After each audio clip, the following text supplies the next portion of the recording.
Hey guys, this is Scott again, and I wanted to follow up on the video that I made on Friday. The reason why is it's good to always see the authentic cases of what happens instead of just the scenarios that do work out, as sometimes it's easy to focus on that when you are trying to show people how good something works. But I don't want to do that. I want to show you the good and the bad. And so on Friday, I made this trade with NEAR and with AIOZ. First of all, let me say again, this is not financial advice. And anyway, just make sure that's clear. But basically what you can look at is what happened again. This is just a recap. And let me show you again how I got here.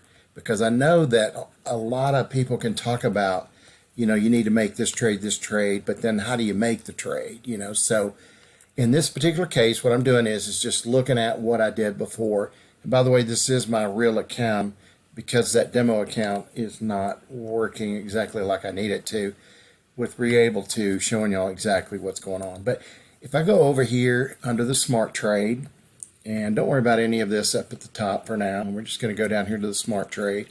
And once again, I want to show, like I said, what's going on in here. So, I was looking at NEAR and just looking at the chart, and I don't want to go back over that at this point, but looking at the chart, and I sold it at $6 and $6.2 is where I sold it at, and I put in these called take profits, but they're take profits because we sold the asset already and we're buying it back at lower prices.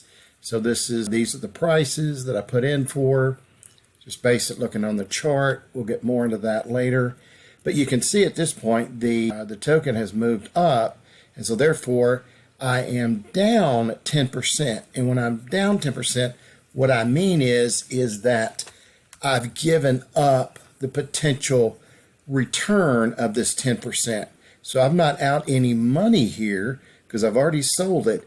It's just that I'm out that potential. So it's almost like if you took and sold your token and you're moving on to something else, no different. You'd be in the same place. However, doing it this way, if it does pull down, like most of them do, then it'll allow you to buy it back at a cheaper price and lowering your cost basis on it.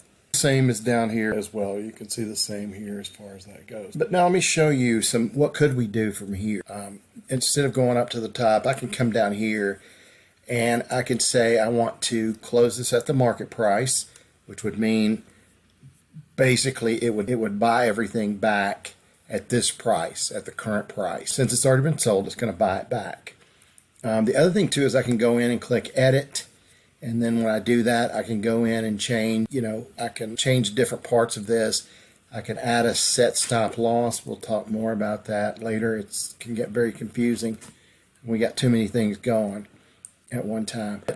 So with regards to 3 commas, the subscription, although I would encourage you to please look it up yourself because I may be wrong on this still, but there is a free account that you can get. However, it does not allow you to make paper trades.